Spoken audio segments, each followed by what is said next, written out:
최근 더불어민주당 수뇌부의 부산 방문 발언을 보면 사실상 인천공항을 쪼개어 인천을 버리겠다는 것인지 의문을 들게 한다.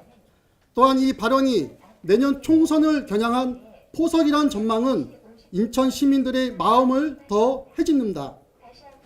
총선은 부산뿐 아니라 인천에서도 열리는데 인천은 제쳐두고 부산만 바라본다는 게 과연 가당키나 한 일인지 우려스러울 따름이다. 이러한 상황에서 문재인 대통령과 이해찬 대표는 영남권 5개 시도가 합의한 김해공항 확장 사업을 총리실 주관으로 재검토하겠다고 밝혔다. 이에 대구 경북이 반발하며 대구 통합공항 이전부터 하라고 맞불을 놓자 동남권 신공항과 빅딜설이 급부상하고 있다. 인구가 5천만 명에 불과한 나라에서 대필공항이 분산된다면 모두 고만고만한 공항으로 도태될 것이다.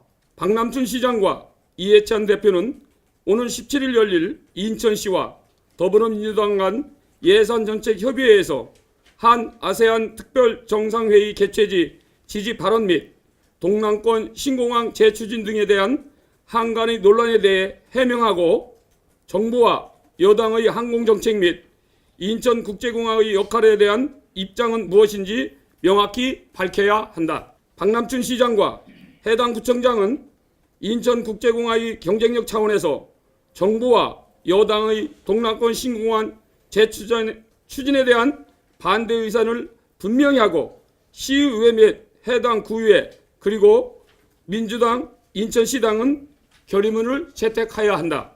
두 곳이 불이 붙었어요. 한 곳은 부산에 있는 가덕도 신공항, 그걸 이제 동남권 신공항이라고 얘기를 하고, 또 하나는 이제 대구에서 공항을 통합해가지고 이전을 하자라고 하는 얘기가 있었습니다.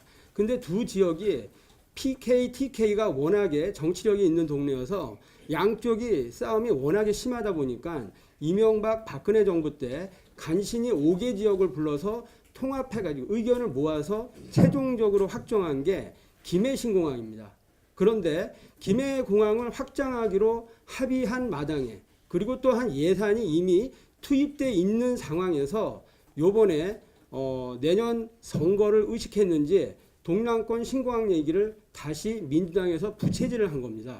그러다 보니까는 대구 경북에서 가만히 있을 리가 없죠. 그래서 부산의 오거돈 시장이 그러면 대구도 해라 라고 얘기가 됐습니다. 그래서 대구도 그다음에 동남권 신공항도 동시에 추진하게 되는 상황이 연출이 됐는데, 그러다 보니까는 그 여파가 인천한테 오게 된 겁니다.